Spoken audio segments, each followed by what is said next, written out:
Hey there, Matt Easton, Scholar Gladiatoria. So recently I did a video about Forged in Fire, and I've alluded to the fact that I'm a fan of Forged in Fire in many of my previous videos, but it was the first time I really made an actual video about Forged in Fire. And you know, I made a few criticisms in that video, but I hope it was also evident that I am a fan of the show. I do really enjoy it. I actually don't watch very much television. There's a few series like Walking Dead and Game of Thrones and stuff like that that I do watch. But Forged in Fire is one of the only kind of shows of that sort that I actually watch. And a lot of people understandably said, oh, you know, History Channel type stuff is always catering to the lowest common denominator. And whilst I think, yeah, okay, there's a certain degree of TV shows having to sort of package, shrink wrap and sort of mass produce these programs for regular viewers, I don't think that's necessarily a bad thing, because you have to remember that, okay, if you're watching this channel, you're probably an aficionado of weapons and warfare and history, and you're what some people may call a geek or a nerd or whatever, what the words mean. You know, people are interested in what they're interested in, but if you're watching this channel, you've probably got a slightly above level interest in things like swords or guns or whatever, martial arts. But at the same time, many people did point out, and it's absolutely true, that who isn't interested in swords? Well, it's funny because swords are one of those things, I would say almost a bit unlike guns, in that basically all kids have an interest in swords at some point in their childhood, don't they? And like, some people leave that behind, some people carry it on into their adult life, some people never really act on it. Lots of people think, oh yeah, sword fighting, that's a really cool thing to do, but they never actually do it. And some people do it, and there's many different aspects that might take in their lives. But coming back to Forged in Fire, the fact is that what they seem to have done is they seem to have tapped into the fact that there is actually a large number of people in the world, not just the people who are sword collectors or sword users, martial artists, whatever.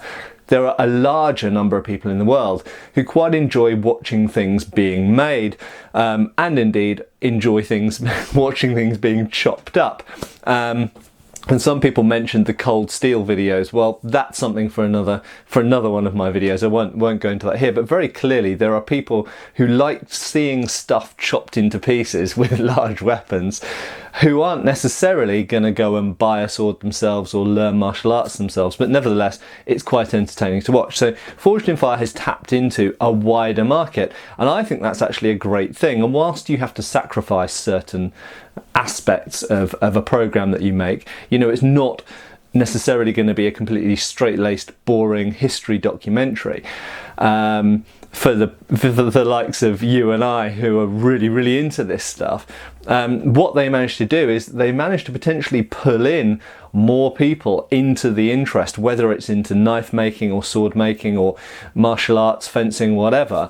They managed to pull in people who may not have been pulled in otherwise, and that's something that I hope my channel does as well, to a little degree. I mean, I do understand that most of you watching this are going to be massive fans of swords and martial arts and stuff like this, but hopefully through the medium of YouTube and other popular platforms, we do reach somewhat a greater number of people than we could do otherwise. And I do know for a fact that lots of people are now practicing HEMA thanks to this channel, which is amazing. It's one of the reasons I started, in fact it was the main reason I started this channel, was to try and reach a greater audience than we were already managing to do, and show that, you know, HEMA or any sword-based martial arts, any martial arts in fact, are a cool thing to do. It's accessible to anyone regardless of your gender or age or size or health or anything else. There's something for you in there.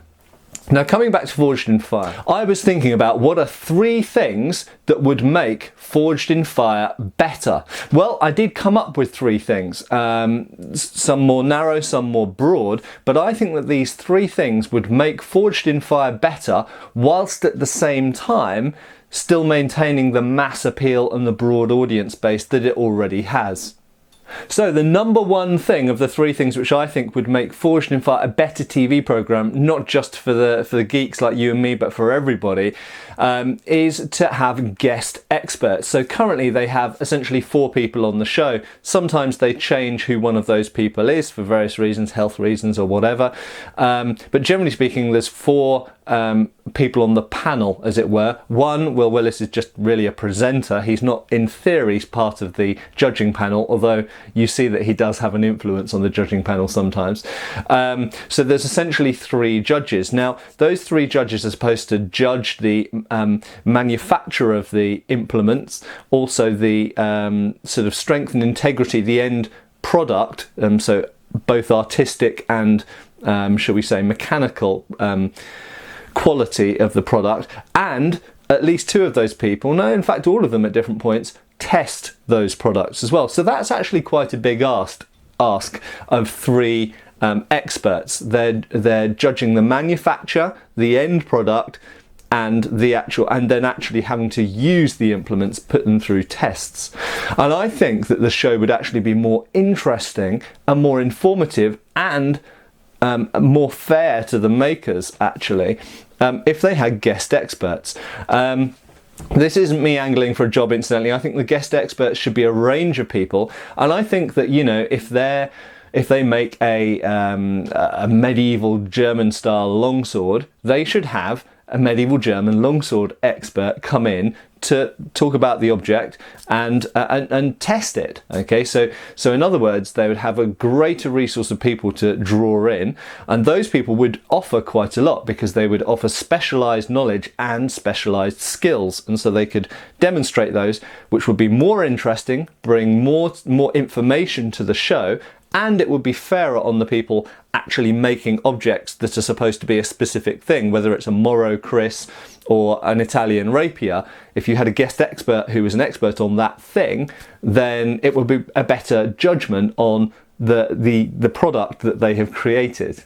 The second thing that I think they should do to make the show better, and it relates to my first point, is have a better and improved original, the history of the original artifacts that they're recreating. So say it's a Native American trade tomahawk, or say it's a Cinque Dea from Italy, that you would actually have slightly more. I mean, they do an incredibly short and often slightly incorrect, it has to be said, history of the object. I think they need a slightly longer, even if they just doubled it. I mean, currently they have what, like 30 seconds on the history of the object, which really, in a show that's on a history channel and is about historical weapons, I do understand they may think that's boring, but I think a lot of the people watching that show, they've watched dozens of minutes of people hammering bits of metal. Surely they can have a little bit more history in it than they've currently got. So I think the history bit should be a little bit longer, but could utilize those guest experts that I just spoke about. So if you have an Italian Cinque Dea, you have someone who knows about Italian Cinque Dea talking about the Italian Cinque Dea. And this would bring more information, another face, and just generally more interest and richness, I think, to the show. And also, I think, increase its credibility also. And in addition to that, you could also show original objects. So rather than having to show a not very good replica of the original object, say the Italian Cinque Dea or whatever else it is, an Italian rapier or a German longsword or whatever, instead you could actually have an original one there, and that would have 2 benefits. First of all, an original, generally speaking, is going to look better and give a better impression of what the original weapon is than the replica. But secondly, it would mean that the smiths who have to go away and replicate a thing they've maybe never even heard of before can actually see and get hands-on experience of the real original object, and they could film that. So you'd have the guest expert come on and you'd give them to talk about the history briefly, say in 1 to 2 minutes, and then they'd have the original object, and the smiths who are going to have to take on the challenge could look at the original object and talk about it as well and go, oh wow, okay, this is constructed differently to how I would have thought, and oh, it's lighter than I thought, or heavier than I thought, or the balance is different place than I thought.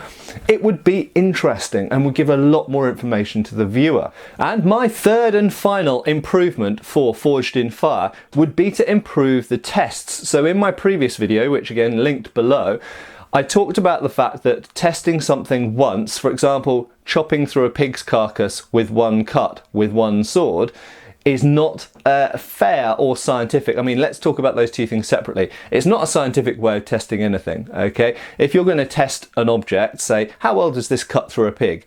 Then you should do it at least 3 times, okay? So that you have an average. You can go, okay, if that was a rubbish cut, then that's the reason it didn't cut through the pig. But if we do it 3 times, bum, bum, bum, we're more likely to average out the human error factors, okay? Or even factors to do with the fact that it might be very sharp on one part of the blade and just a little bit dull on another part of the blade, so you can observe more. And it would give more to talk about as well. Very often, Doug Marcaida or Dave Baker, whoever's doing the cutting, has to talk about the object based on, as far as we've seen, very minimal actual use of that object. So it'd be good to have a greater sample, essentially. But aside from that, it would be fairer. It would be fairer to the makers. You know, the makers have put hours and hours and hours of labour into making this object. They deserve to have a good and fair and scientific test of the object that they have made.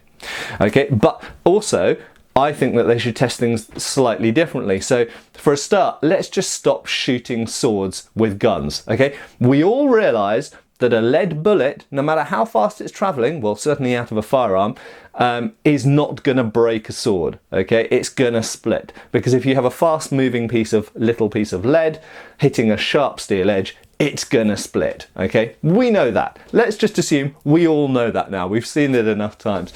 So let's do away with the silly tests and actually bring in some better tests, and also test a weapon for what it's supposed to be used for. Okay, so if it's an assegai, then don't have someone holding it two-handed like a longsword and chopping through things, because that's not how assegais were used. Assegais were used with a shield, and they were used for stabbing. Okay, and testing a weapon isn't only about how well does it stab, how well does it cut, how strong is it. Yes, these things are important if the weapon is supposed to thrust or cut or whatever, and obviously strength is generally speaking important. But they're used for fighting with, aren't they? So what you really need, again, it comes back to guest experts, is someone who can actually comment more on, okay, this rapier, I've got a rapier here, it's not going to be very good at cutting because it's a rapier. Is it going to be good at thrusting? Well, what does it need to thrust through? It needs to thrust through a civilian in clothes. So let's have a target that simulates a civilian in clothes.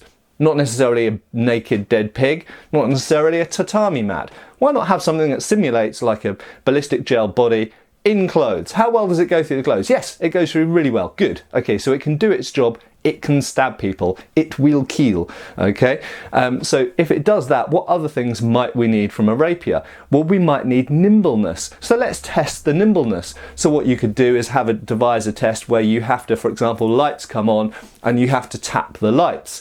You can be far more inventive. I'm not going to give away all my ideas, because if Forged in Fire want to employ me, then I've got some great ideas and I'm not going to give them all away for free. But a rapier is a great example, because a rapier, if it can stab someone, that's job done, okay? If it can cut a little bit, that's job done. It doesn't need to cut very well. But what you do need with a rapier is a rapier that's got a good handguard for the most part, although some people would debate that. Depends on the period, depends on the type of rapier. But you need something that is good at fencing with, is good at fighting with. Okay, so you need to be more diverse in the tests, and I think this would make a more interesting show and a more fair test for the weapon. Anyway, I'm going to leave it there, folks. There are my 3 top ideas for how to make Forged in Fire even better than it currently is. And these aren't criticisms, because I think it's a cool show as it is, but it could be really, really great. And I think if these changes were implemented, and some other ideas I've got as well, it would not only be a better show for the people who are massively into things like this behind me, but it would also be a better show for everybody, and would be more entertaining and more educational. Anyway, I hope it's been fun watching this video, and I'll see you for the next one. Cheers, folks. Thanks for watching. Please subscribe. We have extra videos on Patreon, and you can follow us on Facebook.